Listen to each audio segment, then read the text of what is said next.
Halo sahabat, selamat datang kembali di channel Suksespedia. Memelihara ikan gabus untuk dijadikan lahan usaha memang tidak sepopuler jenis ikan air tawar yang lainnya. Namun tidak banyak orang yang tahu bahwa ikan gabus juga memiliki daya jual dan untung yang melimpah seperti ikan nila, bandeng, ataupun lele. Namun jika kita perhatikan lebih dalam ya, ternyata budidaya ikan gabus ini bisa menghasilkan omset yang cukup menjanjikan loh. Bahkan ada cara tersendiri agar bisa cepat panen dan hasilnya cukup melimpah. Kira-kira bagaimana sih caranya sahabat? Kalian penasaran? Tonton video ini hingga akhir untuk info selengkapnya. Inilah cara budidaya ikan gabus agar cepat besar hasil melimpah versi dari Suksespedia.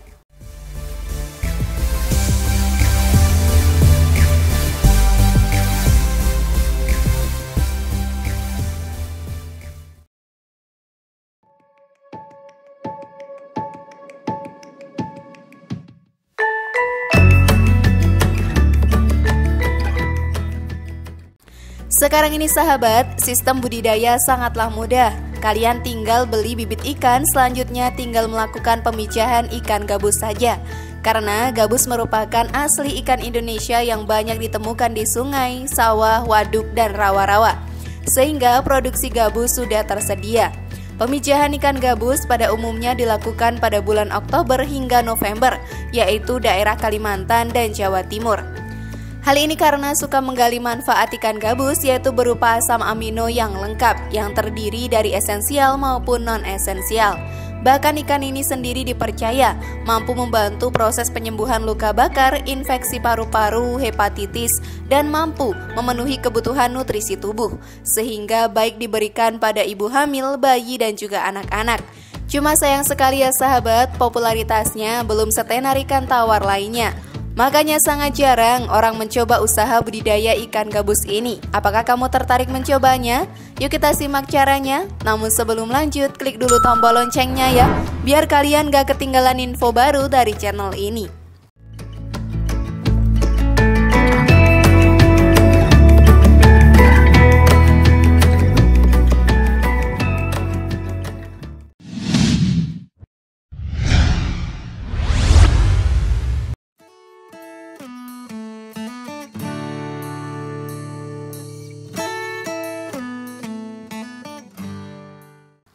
Memilih lokasi. Sahabat bisa memilih tempat budidaya ikan gabus yang paling sesuai dengan situasi di tempatmu. Pilihannya adalah kolam terpal, tanah, ataupun beton. Sesuai dengan budidaya ikan tersebut, sesuaikan juga dengan kemampuan. Jangan memaksakan diri untuk menggunakan tempat yang butuh modal besar karena akan membebani kamu nantinya. Misalkan saja sahabat menggunakan kolam beton, maka harus memperhatikan beberapa hal berikut ini. Berbicara tentang perawatan kolam beton mungkin merupakan yang paling susah dirawat ya. Pembuatan kolam ini juga memakan waktu yang lebih lama karena proses pengeringannya yang lebih panjang.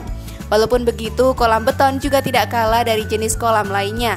Berikut ini adalah keunggulan dari kolam beton untuk ikan gabus. Ikan tidak akan berbau lumpur seperti kolam tanah, mudah sekali dibersihkan. Masa panennya akan lebih mudah dibandingkan kedua kolam lainnya. Air di dalam kolam tidak akan mudah berlumpur atau tercemar oleh tanah. Lebih awet dan tahan lama. Sahabat, ikan gabus ini lebih liar ya daripada ikan lele, karena itu baiknya buat pinggiran kolam yang lebih tinggi. Ikan ini juga termasuk ikan yang kanibal, jadi hati-hati pisahkan anak ikan segera agar tidak dimakan oleh ikan yang dewasa. Belum lagi proses pemijahannya yang cukup rumit. Dipastikan ini menyulitkan peternak untuk memisahkan ikan kecil dan ikan dewasa.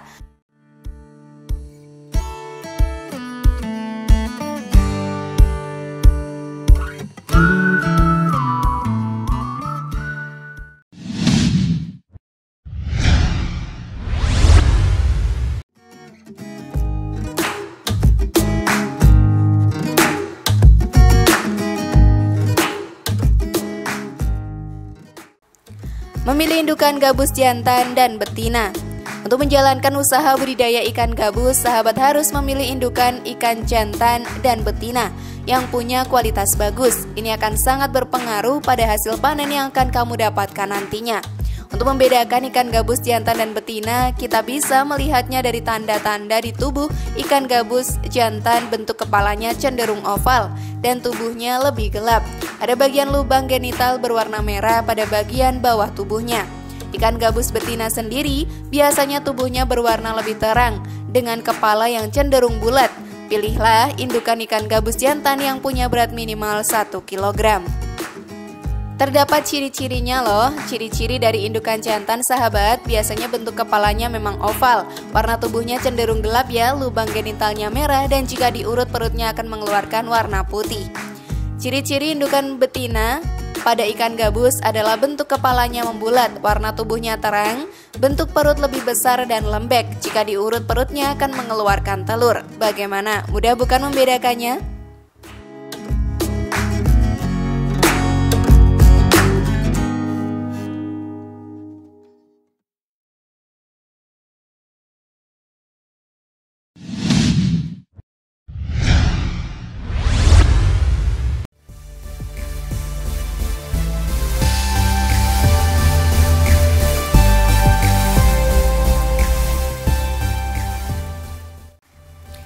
Cara pemijahan ikan gabus. Wadah pemijahan bisa berupa kolam tembok, kolam terpal, kolam tanah, dan sejenis wadah besar lainnya. Untuk ukuran kolam tembok atau beton pada umumnya 7x4x2. Lalu keringkan selama 2-4 hari ya, lebih idealnya 3 hari. Lalu isi kolam dengan ketinggian 50 cm dulu. Biarkan selama 3 hari agar tumbuh lumut untuk bahan makanan alternatif yang baik pada budidaya ikan gabus. Pada saat pemijahan sahabat, tambahkan jenis tanaman air berupa enceng gondok sebagai ekstasi, pemijahan dan pakannya.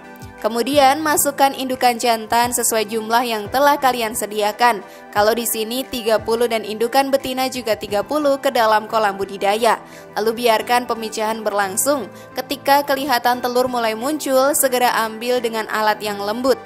Telur siap untuk ditetaskan. Jangan lupa juga untuk selalu mengontrol kolam budidaya setiap hari, karena induk betina dapat menghasilkan telur sebanyak 10.000 hingga 11.000 butir.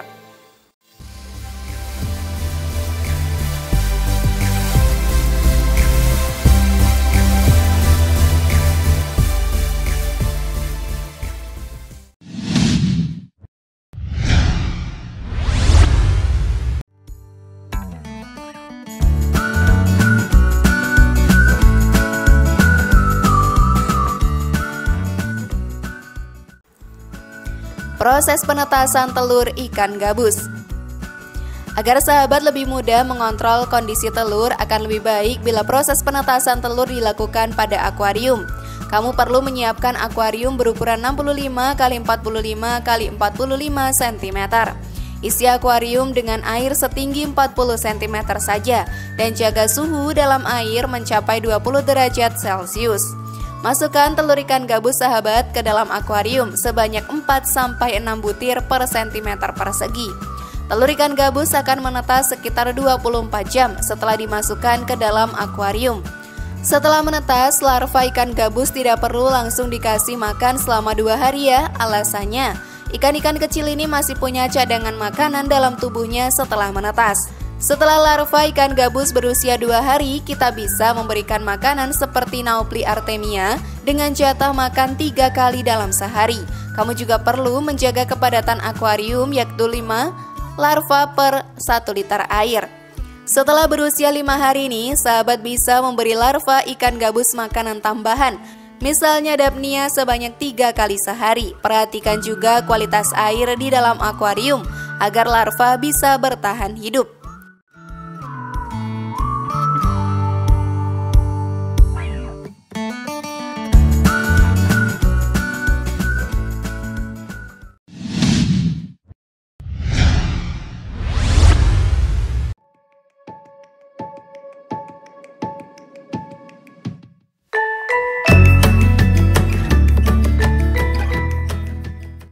Menebar benih ikan gabus dan memberi makan. Jika benih ikan gabus sudah berusia 2 minggu, maka sudah saatnya untuk disebar di kolam. Satu hal yang harus kalian ingat, seminggu sebelum benih ikan dimasukkan ke dalam kolam, pastikan bahwa air dalam kolam tidak dialirkan selama seminggu.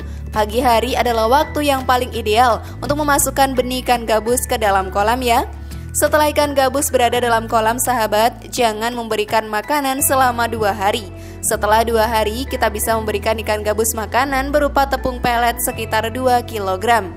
Selama di dalam kolam, perhatikan pakan ikan gabus tersebut. Selain pelet, kita juga bisa memberikan pakan berupa anakan rayap, ikan teri, dan daging ampas dapur.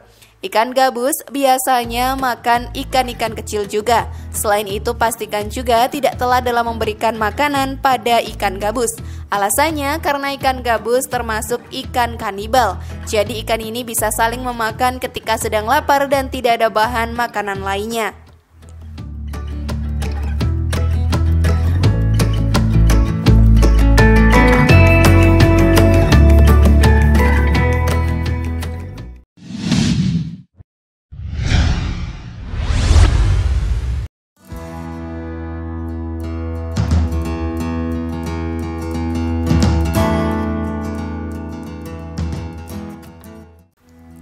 Masa panen.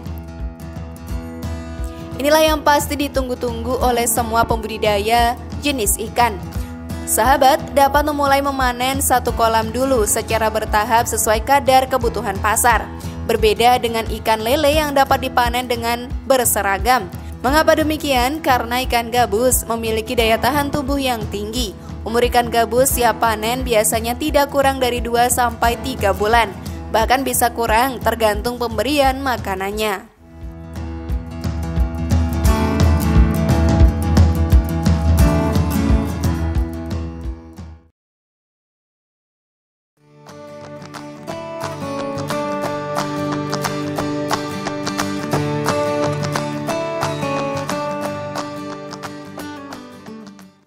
Bukankah mudah caranya sahabat? Kalian berminat mencobanya? Share pendapat menarik kalian di kolom komentar ya. Terima kasih sudah menyaksikan channel kami. Mari membangun channel Suksespedia dengan cara klik tombol subscribe, like, share, dan aktifkan tombol loncengnya. Sampai jumpa di video berikutnya. Jangan lupa tonton video yang lainnya ya.